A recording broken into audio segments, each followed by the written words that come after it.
आज प्रातःकाल कनाडा के अल्बर्टा प्रांत से हमारे पास एक संदेश आया। वह व्यक्ति लिखता है, नमस्ते, I like your content, how to become a part of the satanic community, all I want is money, power and wealth. अब इस व्यक्ति ने हमारी श्रृंखला के किसी एपिसोड को देखकर हमसे संपर्क किया कनाडा के अल्बर्टा प्रांत से, और इसने यह संदेश भेजा है। इसको मृक्षराज का अनुयायी बनना है और इसको लगा कि चलो ठीक है, वीडियो में तो जो बातें बताई जा रही हैं वो सब अपनी जगह पर हैं, लेकिन अगर मृक्षराज के हम अनुयायी बन जाएं तो अतिशीघ्रता से हम उतने दौलत, शोहरत इत्यादि से युक्त हो जाएंगे। तो इसीलिए इसने संपर्क किया। लेकिन हम स्पष्ट कर दें कि इस प्रकार के हम किसी भी गतिविधि का न समर्थन करते हैं, न प्रोत्साहित करते हैं, न सहयोग करते हैं। कुछ लोग कह रहे थे कि महाराज विक्रमादित्य का युद्ध तो शकों से हुआ था, तो क्या शक नामक जो म्लेच्छ हैं वो भी मृक्षराज के ही अनुयायी हैं? तो हाँ, शक इत्यादि, हूण इत्यादि बहुत से जो म्लेच्छ जातियां हैं वो सब मृक्षराज के ही सैनिकों के विभाग में आते हैं। जिस समय जो भी व्यक्ति मृक्षराज के पद पर बैठता है वो इन समस्त समुदायों का सर्वोच्च नायक और दंडाधिकारी होता है। और महाराज विक्रमादित्य का जिन शकों से युद्ध हुआ था उन्हीं के कुछ दशकों के बाद हमारा भी युद्ध पूर्व जन्म में उनसे हुआ था, जिसके विषय में हम संकेत कर चुके हैं जब हम पृथ्वी सिंह के नाम से थे, और इस विषय में हमने एक दो लघु वक्तव्यों में संकेत भी किया है। और उस समय शकों से ही युद्ध करते हुए हम मृत्यु को प्राप्त हुए थे। इसीलिए हम इस विषय में जितनी स्पष्टता से जान रहे हैं उतनी स्पष्टता से आप नहीं जान रहे, और इसीलिए हम इस विषय पर जितना प्रामाणिक और जितना ठोस कथन करने का साहस रखते हैं उतना आप नहीं रखते। बहुत से लोग उपहास कर रहे हैं कि शास्त्रों में तो ये सब नाम नहीं मिलते। तो इसका कारण यह है कि शास्त्रों में जिस प्रकार के नाम और जिस प्रकार के शब्दावली का प्रयोग किया गया है वो सब शब्दावली और नाम तो उन आर्ष परंपराओं के लिए हैं, म्लेच्छ परंपराओं के लिए नहीं। तो हमने बहुत से नाम ऐसे बताए जो प्रचलित भाषा में आजकल के म्लेच्छ समुदायों के मध्य प्रसिद्ध हैं, क्योंकि वहाँ उसकी अधिक पैठ है, अधिक प्रसिद्धि है, और उसका जो संकेत ग्रंथों में प्राप्त होता है उसके अनुसार हमने बात की। जैसे विक्टोरिया को विक्टावती के नाम से, मैकॉले को मेकल के नाम से ये सब बताया गया है। तो जिस प्रकार से आर्ष ग्रंथों को लिखने की शैली रही है और जिस प्रकार से उस कथन को अभिव्यक्त किया जाना चाहिए उसको अगर नहीं समझ पाएंगे आप तो अक्षरशः क से कलम और ख से खरगोश इस भाषा में ग्रंथ आपको व्यक्त नहीं करेंगे ये सब बातें। तो हम चर्चा कर रहे थे मृक्षराज के अनुयायियों के नियम पर। मृक्षराज के अनुयायियों के 20 नियम हम बता चुके हैं, शेष नियमों पर अभी चर्चा करेंगे। मृक्षराज के पूर्व काल में, वर्तमान मृक्षराज के अल्पावस्था में, प्रारंभ में उसने देव शक्तियों की आराधना की थी। कुछ लोगों ने यह प्रश्न किया था कि जैसे हमने गौर का उदाहरण दिया जिसने नक्रोमैंसर तलवार का प्रयोग करके देवताओं को मारना आरंभ किया था, ऐसी एक मैथोलॉजिकल कथा मार्वल वाले दिखाते रहते हैं। तो हमने कहा था कि मृक्षराज के जीवन को समझने के लिए आप उससे एक प्रेरणा ले सकते हैं, क्योंकि मृक्षराज के जीवन से प्रेरणा लेकर भी ऐसे चरित्रों को गढ़ा जाता है या गढ़वाया जाता है सोसाइटीज़ के द्वारा। अभी फ्रांस के जो ओलंपिक आयोजन हुए वहाँ भी आप इस प्रकार के बहुत से संकेत और चिन्हों को समझ सकते हैं। यदि आप इस विषय में थोड़ी भी रुचि रखते हैं तो आपको सरलता से वो सारी कड़ियाँ जुड़ती हुई दिख जाएंगी। तो मृक्षराज प्रारंभिक अवस्था में तो सही मार्ग पर ही चलने का प्रयास कर रहा था, लेकिन क्या हुआ कि जिन मंत्रों का प्रयोग करके वह देवताओं को आहुति प्रदान करता था उन मंत्रों में वह अधिकृत नहीं था, और उन आहुतियों के देवताओं के पास पहुंचने पर देवता उन आहुतियों का बहिष्कार करते थे, परित्याग करते थे, अशुचि मानकर उन आज्यों को अमेध्य मानकर अस्वीकार करते थे, जिसके कारण यह परिश्रम तो करता था किंतु देव शक्तियाँ प्रसन्न नहीं होती थी, अभीष्ट फल प्रदान नहीं होती थी। क्योंकि इष्टान भोगान हिवो देवा दास्यन्ते यज्ञ भाविता तर्दत्तान प्रदायभ्यो यो भुंक्तेस्तेन एव सह। तो इष्टान भोगान हिवो देवा दास्यन्ते यज्ञ भाविता, और यज्ञ क्या है? यज्ञ विधिपूर्वक किए जाने पर ही अभिष्ट फल को प्रदान करता है। अनधिकारी के द्वारा अविधिपूर्वक किया गया यज्ञ दुष्कृत को जन्म देता है, अशुभ परिणाम को जन्म देता है। तो अशुचि हवि का जब बहिष्कार देवताओं ने किया इसके प्रति तो ये बहुत क्रोधित हो गया और इसने मूर्ति भंजन का संकल्प लिया, और वहीं से यह पैशाचिक शक्तियों का आराधक बन गया। और उसके बाद उसको कलयुग के 15 प्रधान अनर्थकारी तत्वों का परिचय प्राप्त हुआ। वहीं से उसको आगे फिर नायकत्व की संसिद्धि कराई गई म्लेच्छों के समुदाय के विस्तार के लिए। तो यही कारण है कि मृक्षराज के निर्देश से जब भारत में मूर्ति भंजन करके मृक्षराज के पास पहुंचाया गया मूर्तियों को, शालग्राम शिलाओं को, और वहां पर अपने चरण के नीचे मृक्षराज के सैनिक उसका मर्दन करने लगे, तब देवराज इंद्र ने वज्र प्रहार के माध्यम से मृक्षराज की सेना के एक बहुत बड़े भाग को नष्ट कर दिया था और देवताओं ने उन देव प्रतिमाओं को उठाकर गंडकी नदी में डाल दिया था। और इसका संकेत भी आपको भविष्य पुराण में प्राप्त हो जाएगा और पिछले अनुभाग में हम इसको संक्षेपतः अभिव्यक्त भी कर चुके हैं। अब कुछ लोग कहते हैं कि जैसे कालयवन का स्पष्ट वर्णन मिलता है, जैसे अन्य का स्पष्ट वर्णन मिलता है, तो हम तो भागवत को मानेंगे, भूसुंडी रामायण को मानेंगे, लेकिन तुम्हारी बात नहीं मानेंगे। ये वही लोग हैं जिन्होंने मन में संकल्प ले रखा है कि अगर निग्रहाचार्य नाक से सांस ले रहे हैं तो हमको गुदा से सांस लेनी है, क्योंकि हमको निग्रहाचार्य का विरोध करना है। इसीलिए भेद और छेद को ढक कर रखना सीखना चाहिए। भेद को और छेद को कहीं भी प्रकाशित कर दोगे तो हो जाएगा अनर्थ। अब इससे ज़्यादा संकेत हम नहीं कर सकते हैं, क्योंकि इससे ज़्यादा संकेत मंदबुद्धियों के लिए किया जाता है। अस्तु, हम बात कर रहे थे म्लेच्छराज के अनुयायियों के लिए जो नियम है उस श्रृंखला में। म्लेच्छराज के अनुयायियों के लिए जो 21वां नियम है उसके आधार पर यह बात बताई गई है, किसी भी व्यक्ति को इतना मजबूर मत कर दो कि वह अपने अस्तित्व के लिए लड़ने पर विवश हो जाए, तब तक जब तक कि तुम स्वयं अपने अस्तित्व को दांव पर लगाने के लिए तैयार नहीं हो। अब जैसे मैं उदाहरण देता हूँ, अब कोई व्यक्ति मुझ पर आक्रमण कर रहा है, मैं चारों ओर से घिर गया हूँ, इधर कुआं है, इधर खाई है, सामने जंगल है या जो भी है, अपना ज्वालामुखी या जो भी है, पीछे वृक्ष है। अब मेरे पास भागने के लिए कोई अवसर नहीं बचा, कोई उपाय नहीं बचा, तो क्या होगा? इस स्थान पर जहाँ भागने के लिए कोई विकल्प नहीं है, वहाँ जब शत्रु मेरे सामने होगा तो मैं अपनी सारी शक्ति और सारी योजना लगाकर उससे लड़ने के लिए विवश हो जाऊँगा। उस समय फिर मैं अपनी सामान्य शक्ति से कहीं अधिक श्रेष्ठ प्रदर्शन कर बैठूंगा और तब मेरे शत्रु को हम मार भी सकते हैं, क्योंकि मेरे पास विकल्प नहीं बचेगा। भागने के लिए जब विकल्प नहीं बचता है तो किनारे पर खड़ा व्यक्ति अपनी अंतिम शक्ति का प्रयोग करके परिपूर्ण सामर्थ्य के साथ प्रहार करता है। तो इस बात से म्लेच्छराज बचना चाहता है। म्लेच्छराज अपने अनुयायियों को यह निर्देश देता है 21वें नियम के आधार पर, किसी व्यक्ति को मारो लेकिन उसको इतना मजबूर मत कर दो कि वो समझे कि अब मेरे पास रास्ता नहीं बचा, क्योंकि जब रास्ता नहीं बचता है तो वो पूरी शक्ति से वार करता है। और अगर आप उसको इस स्थिति में लाने के लिए तैयार हैं तो समझिए कि यदि आपने उसको इस स्थिति में लाया है, यदि आप उसको उस जगह फंसा कर मारना चाहते हैं तो स्वयं भी वहाँ पर मरने के लिए तैयार रहिए, क्योंकि अगर वो जान गंवाने के लिए तैयार है तो वह इतनी कोशिश अवश्य करेगा, इतना प्रयास अवश्य करेगा कि आपको भी नष्ट कर दिया जाए, मार दिया जाए। इसलिए म्लेच्छराज जब भी किसी को मरवाता है, सामुदायिक रूप से या वैयक्तिक रूप से, तो ऐसे तरीके से मरवाता है कि व्यक्ति को एक दो ऑप्शन दिखता रहे, ताकि वो अपनी पूरी शक्ति का केंद्रीकृत प्रयोग न कर सके। उसको लगे अच्छा ये नहीं तो ये कर लेंगे, ये नहीं तो ये कर लेंगे, तो पूरे मतलब अब अंतिम उसके पास चारा न बचे, ऐसी इसके अंदर भावना ना आए कि भैया मेरे पास कोई विकल्प शेष नहीं, अब तो मारना ही पड़ेगा, मरना ही पड़ेगा। ऐसी स्थिति, मरो या मारो की स्थिति मत आने दो। एक दो विकल्प उसके पास छोड़ो जिससे उसका ध्यान भटकता रहे, उसकी शक्ति भटकती रहे। 22वें नियम के आधार पर म्लेच्छराज के अनुयायियों को 3 चीज़ों को प्राप्त करके उसको सुरक्षित रखना होता है: मनी, पावर एंड रिस्पेक्ट। धन, सत्ता, सम्मान, या संपदा, सत्ता और सम्मान। अगर आपके पास पैसा है, अगर आपके पास सामर्थ्य है, अगर आपके पास शक्ति है, सम्मान है, तो ही आप म्लेच्छराज के अभियान को परिपूर्णता के साथ आगे बढ़ाने में सहयोगी हो सकते हैं।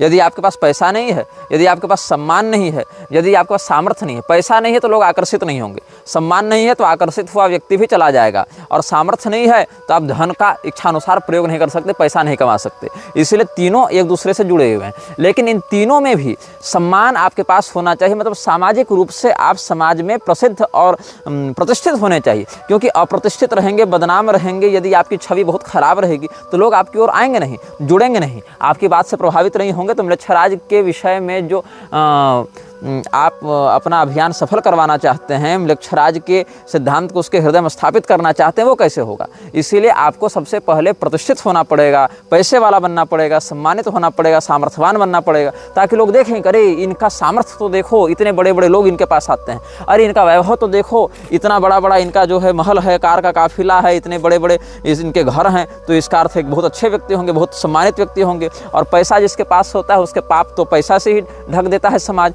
मतलब समाज देखता है कि धनी है तो समस्त दोष उसके क्षम्य हैं। और अगर सब कुछ है लेकिन सम्मान नहीं है तो भी लोग आपके बात से प्रभावित नहीं होंगे। इसीलिए धन, सामर्थ्य और सम्मान, इन तीनों पर अपनी पकड़ को बनाकर रखना ही म्लेच्छराज ने 22वें नियम के आधार पर अपने अनुयायियों को बताया है। म्लेच्छराज का 23वां नियम यह कहता है कि कभी भी समाज में आक्रोश का प्रदर्शन मत करो, एकदम शांत बने रहो, हम्बल रहो, काम रहो, किसी भी प्रकार की उत्तेजना मत दिखाओ। कहीं बयान दे रहे हो, कहीं मीटिंग में बैठे हो, कहीं पर किसी सभा सोसाइटी में बैठकर किसी को समझा रहे हो, तो सदैव अपने व्यक्तित्व को बिल्कुल शांत और समझदार के समान प्रस्तुत करो, ताकि लोग यह समझें कि बड़े सुलझे हुए व्यक्तित्व के स्वामी हैं, बड़े शांत हैं, बड़े धैर्यवान हैं।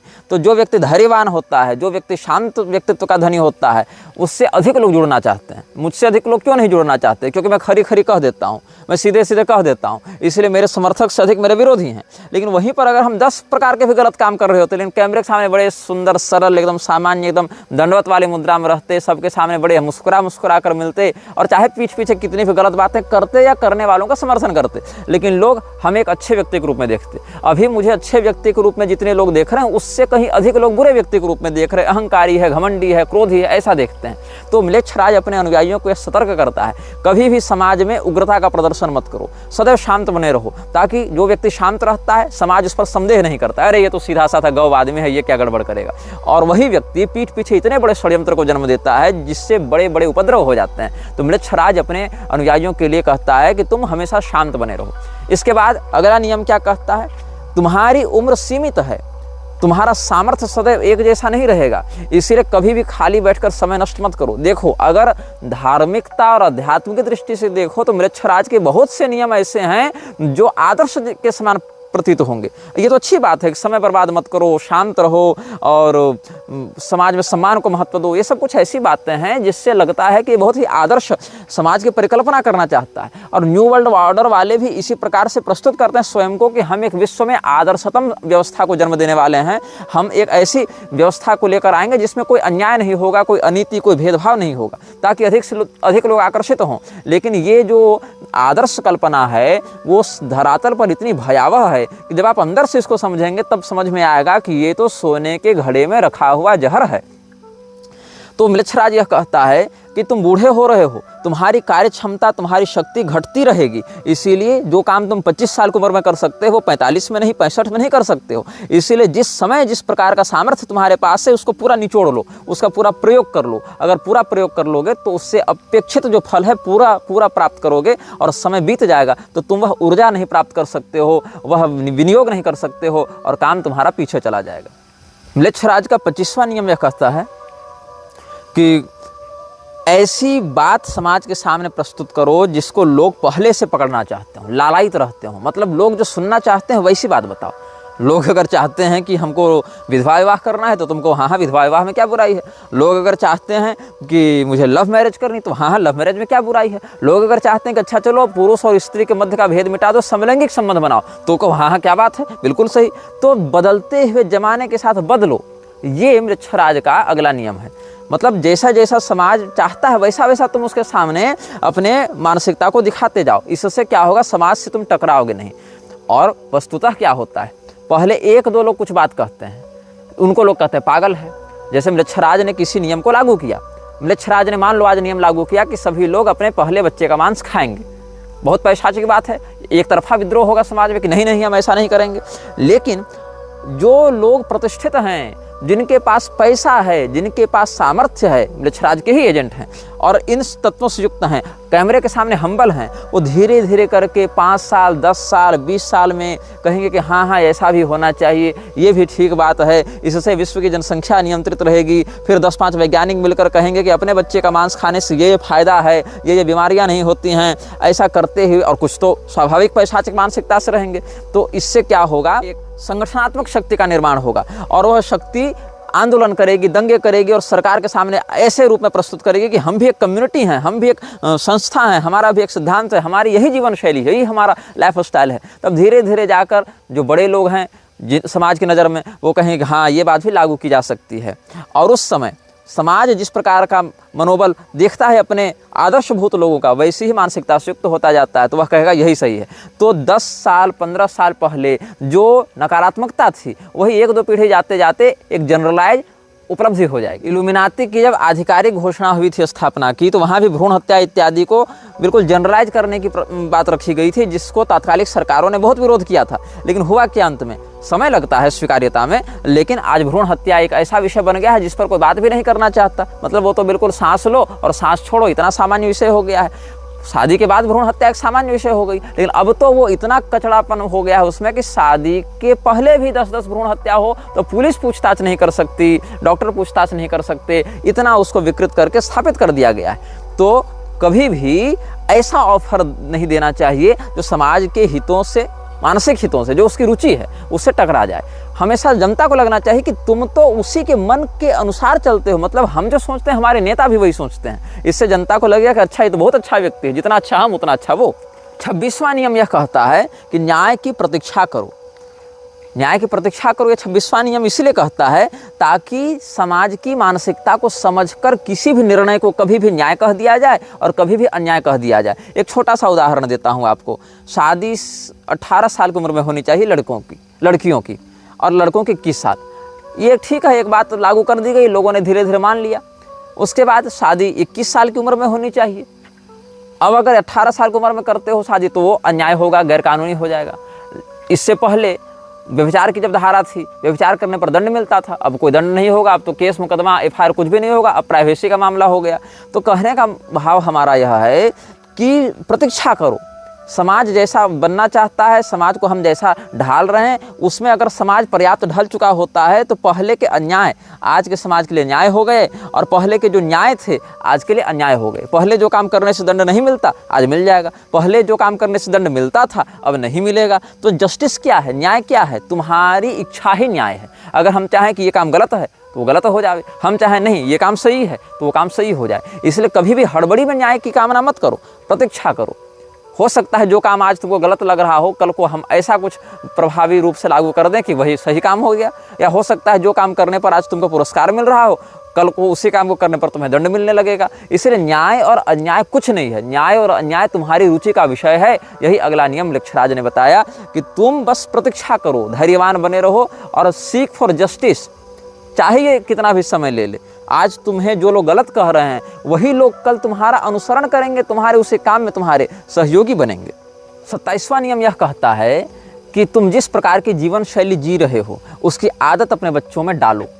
मतलब जिस प्रकार का तुम्हारा अभिष्ट जीवन है, जीवन शैली जी रहे हो उसकी आदत डालो। अगर गरीब हो तो अपने बच्चों में गरीबी की आदत डालो, अगर अमीर हो अपने बच्चों में अमीरी की आदत डालो। इसके परिणाम स्वरूप क्या होगा, जो गरीब व्यक्ति है अगर उसके बच्चे को गरीबी की आदत लगेगी तो कभी भी जीवन में वो विद्रोह का साहस नहीं कर पाएगा, कभी भी जीवन में वो आगे इस सभ्यता या इस व्यवस्था से टकराने का साहस नहीं कर पाएगा कि नहीं हमारा तो यही है फेट और हम तो वही इतनी ही औकात रखते हैं, हम तो भैया 2 टाइम की रोटी कमा ले तो ठीक है। इसके आगे उसकी बुद्धि जाएगी ही नहीं, वो वैश्विक स्तर पर चल रहे नेटवर्क को समझ नहीं पाएगा। और अगर वो अमीर है तो उसके बच्चों को अमीरी की आदत लगनी चाहिए, लत लगनी चाहिए, ताकि जब वो अमीरी की लत में पड़ जावे और कभी अगर वो इस सिंडिकेट का विरोध करना चाहे तो उसको तुरंत गरीब बनाकर उसके मनोबल को तोड़ा जा सके। और वो जब उसको तड़प उठेगी, करे मेरे पास इतना पैसा, इतनी गाड़ी, इतना बंगला, इतना वैभव था, सब के सब चला गया, अब हमको ये वापस चाहिए, तलब उठेगी, तब उसको फिर पैसा देकर अपना गुलाम बनाया जा सके। देखो अगर तुम हमारा विरोध करोगे तो ये जो दौलत शोहरत तुम खानदानी ऐशो आराम में रह रहे हो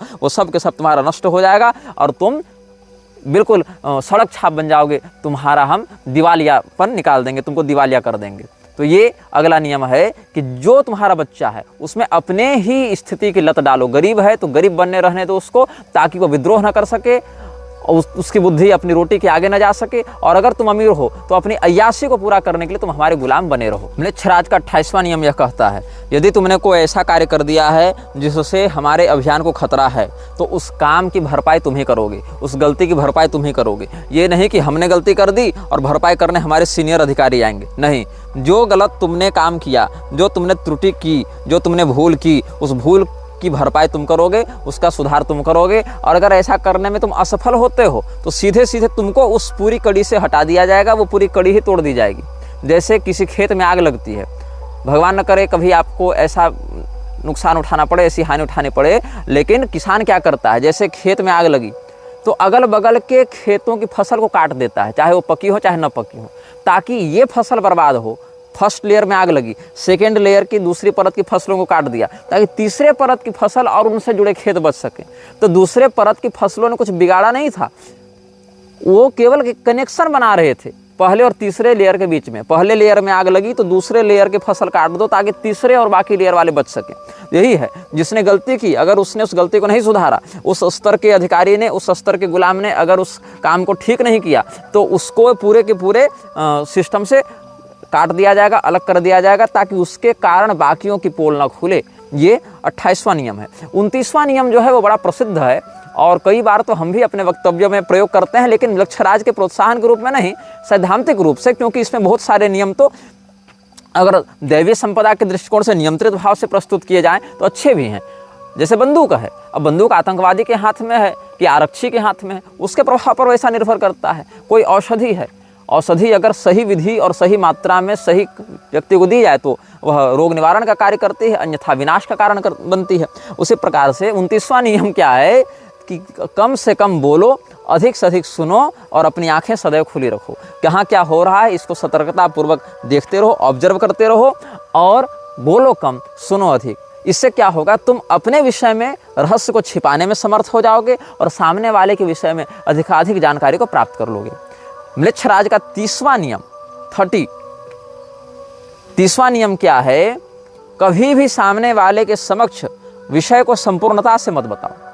विषय को उतना ही बताओ जितना उसका स्तर है, जितनी उसकी मेधा है, जितनी उसकी प्रज्ञा है, और सदैव अपने पास ऐसी मूलभूत जानकारी को छिपा कर रखो कि वो अगर तुम्हारे ऊपर विश्वासघात करना चाहे, तुम्हारे साथ कपट करना चाहे, तो भी तुम पूर्णतया क्षतिग्रस्त न हो। तुम्हारे पास जानकारी का वह जो भंडार है वो इतना अपने पास वैयक्तिक रूप से गुप्त रहे जिसके दुरुपयोग से वह तुम्हें अस्थायी क्षति न पहुंचा सके, प्रतिपक्षी तुम्हारा विशेष नुकसान न कर सके, अधिक हानि न कर सके। इसीलिए सामने वाले को उतनी ही और वैसी ही जानकारी दो जिसको अगर वो कहीं सार्वजनिक भी कर दे किसी रूप में तो उससे तुम्हारे मूल अस्तित्व और अभियान को किसी प्रकार की क्षति न पहुंचे। यह वीडियो जल्द ही हटा दिया जा सकता है। कृपया थर्ड पार्टी ऐप्स का उपयोग करके डाउनलोड करें। आप इस वीडियो को अपने चैनल पर फिर से अपलोड भी कर सकते हैं।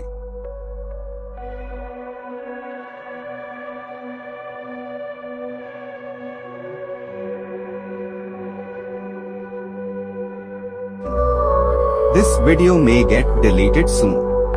Please download using third-party apps. You may also re-upload this video on your channels. Thank you.